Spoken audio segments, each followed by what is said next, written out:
तिरुमलराव एका बँकेत काम करत होता. तिथे साफसफाईचे काम करण्यासाठी सुजाता जात होती. सुजाता आणि तिची मुलगी ऐश्वर्या दोघी मायलेकीच राहत होत्या. त्या दोघींना कोणाचा आधार नव्हता. सुजाता अजून जवान होती. तिच्या शरीरावर तिरुमलची नजर फिरू लागली. सुजाता चांगलीच तयारीची होती. तिने अधिकाऱ्याच्या नजरेतील वासना हेरली. तिलाही पुरुष हवाच होता. त्यातही पैसेवाला पुरुष मिळाला तर तिचे आणि वासनापूर्ती हे दोन्हीही कामे होणार होते. तिने तिरुमल याला प्रतिसाद द्यायला सुरुवात केली. तिच्याकडून प्रतिसाद मिळतो म्हटल्यावर त्याने पुढचे पाऊल टाकले. तिला मिठीत घेतले. त्याने फार आडेवेळे घेतले. तिने स्वतःला त्याच्या स्वाधीन केले. आता तिला सुख मिळू लागले आणि पैसे देखील मिळू लागले. तिरुमल यालाही एक बाई निवांतपणे भोगायला मिळू लागली. त्यामुळे तो देखील खुश होता. गेले 3-4 वर्ष त्या दोघांमध्ये संबंध होते. दोघांमध्ये संबंध असल्याने त्याचे तिच्या घरी येणे जाणे होते. त्यावेळी त्याची नजर ऐश्वर्यावर पडली. तसेच कामाच्या ठिकाणी तिची मुलगी ऐश्वर्या येत होती. ऐश्वर्या वयात आली होती. ती खूप सुंदर होती. त्यातच तिच्या नाजूक देहावर जवानीच्या खुणा उमलू लागल्या होत्या. त्याची नजर तिच्या देहावर फिरू लागली. तो आता ऐश्वर्याशी देखील जवळीक करू लागला. तिला भेटवस्तू देऊ लागला आणि पैसे देऊ लागला. साहजिकच तिला तो आवडू लागला. त्याचा हा खेळ आई सुजाताच्या नजरेतून सुटला नाही. तिरुमल आपल्या मुलीला इतके खुश का ठेवतो हे तिच्या आता लक्षात आले. पण त्याला दुखवून चालणार नव्हते. त्यामुळे ऐश्वर्याचे लग्न लावून द्यावे असा विचार सुजाता करू लागली. सुजाताने तिरुमल याला सांगितले की ऐश्वर्याचे लग्न लावून दिले पाहिजे, पण त्यासाठी पैसे नाही. त्यावर त्याने सांगितले, पैशाची काळजी करू नको, ते मी बघतो, पण तू जावई मात्र चांगला श्रीमंत तरुण बघ. बाकीचं काय करायचं ते मी सांगतो. सुजाताला भोगता भोगता तिरुमल एक वेगळाच प्लॅन आखत होता. दरम्यान ऐश्वर्यासाठी तेजेश्वर याचे स्थळ आले होते. तेजेश्वर याची सांपत्तिक स्थिती श्रीमंत होती. तो नृत्य शिक्षक आणि जमीन भूपमापनाची कामे करत होता. त्याची कमाई चांगली होती. तसंच त्याचे एकत्रित कुटुंब होतं. त्यामुळे घरही सदन होतं. सुजाताने हे स्थळ पसंत केले आणि मुलगी पाहण्यास येण्याचे आमंत्रण दिले. तेजेश्वर आणि त्याच्या घरची मंडळी ऐश्वर्याला पाहण्यासाठी गेली. तिला पाहताच तो तिच्या रूपावर फिदा झाला. तिच्या रूपाची मोहिनी सगळ्यावरच पडली आणि त्यांनी पसंती कळवली. मध्यस्थांमार्फत लग्नाची तारीखही ठरली. त्या दोघांचे लग्न दिनांक 13 फेब्रुवारी 2025 रोजी होणार होते. पण त्याआधीच ऐश्वर्या घरातून पळून गेली. ती जवळपास 2 महिने बेपत्ता होती. ती कुठे गेली याचा शोध घेतला जात होता. तेव्हा ती आपल्या आईचा प्रियकर तिरुमलराव याच्यासोबत गेली होती. तिरुमलला काहीही करून तिचा उपभोग घ्यायचा होता. तिचे लग्न झाले आणि ती नांदायला गेली तर ती त्याच्या हाती लागणार नव्हती. त्यामुळे त्याने आधी तिला जाळ्यात सोडले आणि तिला घेऊन तो पसार झाला. त्याने तिला एका फ्लॅटमध्ये ठेवले होते. तो रोज तिचा उपभोग घेत होता. तसंच सुजाताला भेटून तू काही काळजी करू नको, ऐश्वर्या सुखरूप आहे असं सांगितले. तेव्हा सुजाताच्या लक्षात आले की ऐश्वर्या कुठे असेल, पण ती काही बोलली नाही. तिरुमलराव सुजाताला भोगत होता. आता मायलेकी ह्या दोघीही तिरुमलरावच्या तडक्यात सापडल्या होत्या. तो दोघींबरोबर वासनेचा खेळ खेळत होता. तिकडे ती गायब झाल्याने तेजेश्वरच्या लग्नाचा विचार रद्द केला होता.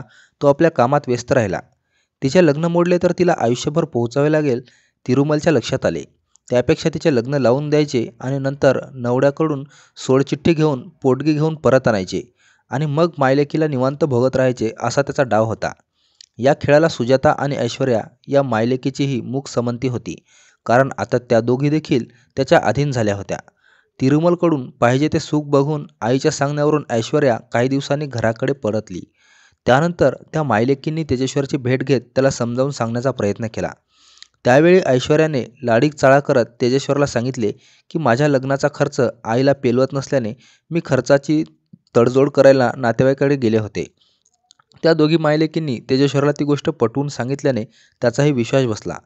त्याने लग्नाला होकार दिला. पण त्या मायलेकीचा डाव त्याच्या लक्षात आला नव्हता. ऐश्वर्या त्याच्यासोबत लग्न फक्त त्याच्या प्रॉपर्टीसाठी करणार होती. त्या दोघींना लग्नापेक्षा तेजेश्वरची प्रॉपर्टी महत्त्वाची होती. लग्न झाल्यानंतर तिरुमलराव त्याच्या मदतीने तेजेश्वरला संपवायचे आणि त्याची प्रॉपर्टी मिळवायची असा डाव या तिघांनी आखला होता. अखेर तेजेश्वर आणि ऐश्वर्या याचे लग्न दिनांक 18 मे 2025 रोजी लावण्यात आले. ऐश्वर्याचे लग्न तेजेश्वरशी झाले असले तरीही तिचे शारीरिक संबंध हे आईचा प्रियकर तिरुमलराव याच्याबरोबर होते. या तिघांनाही तेजेश्वराच्या संपत्तीत इंटरेस्ट होता.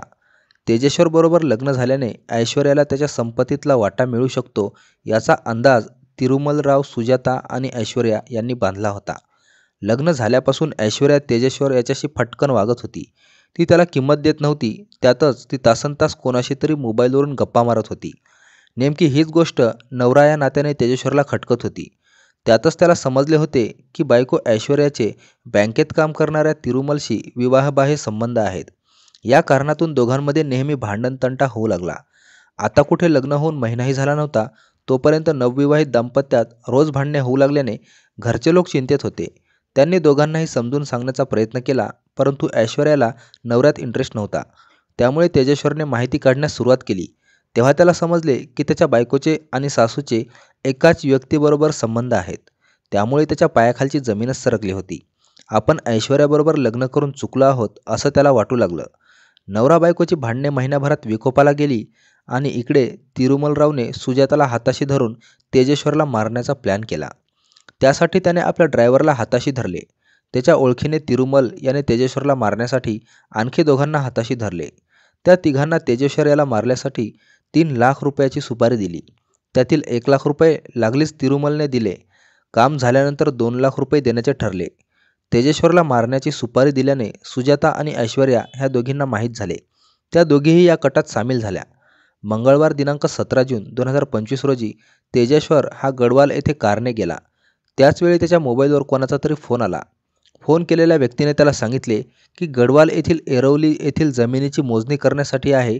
त्यावेळी तेजेश्वरने मी येतो असे सांगितले. तो फोन केलेल्या व्यक्तीने सांगितलेल्या पत्त्यावर पोहोचला. तेव्हा त्याच्या कारमध्ये 3 जण येऊन बसले. तेजेश्वर त्यांना घेऊन येरवली येथे जाऊ लागला. बोलता बोलता त्या तिघांनी त्याच्याशी भांडण सुरू केले. तोही त्या तिघाशी वाद घालत होता. अखेर त्या तिघांनी वाटेत निर्मनुष्य ठिकाण पाहून त्याला कार थांबवण्यास सांगितले. तो कार थांबवताच त्याने कारमध्ये त्याच्यावर हल्ला केला. त्याच्या गळ्यावर चाकू फिरवला. त्याचा गळा चिरल्याने मोठ्या प्रमाणात रक्तस्राव होऊन त्याचा कारमध्येच मृत्यू झाला. त्याची हत्या केल्यानंतर त्यांनी त्याच कारमधून मृतदेह कर्नूलजवळील कॅनलमध्ये नेऊन टाकला.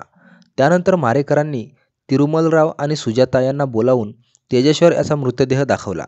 तेजेश्वरला मारल्याची खात्री पटताच त्या मारेकऱ्यांनी 2 लाख रुपये घेतले व त्यानंतर घटनास्थळावरून ती कार घेऊन मारेकरी निघून गेले.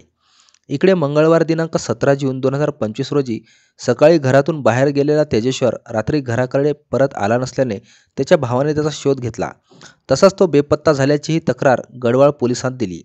पोलिसही त्याचा शोध घेत असताना दिनांक 22 जून रोजी गडवाल परिसरातील कॅनलमध्ये तेजेश्वरचा मृतदेह पोलिसांना मिळाला. पोलिसांनी पंचनामा करून मृतदेह ताब्यात घेऊन तो पोस्टमॉर्टमसाठी गडवाल येथील सरकारी रुग्णालयात पाठवून दिला. पोलीस या घटनेचा तपास करत असताना तांत्रिक माहितीवरून पोलिसांना समजले की घटनेच्या दिवशी तेजेश्वर याच्या मोबाईलवर कोणाचा तरी फोन आला होता.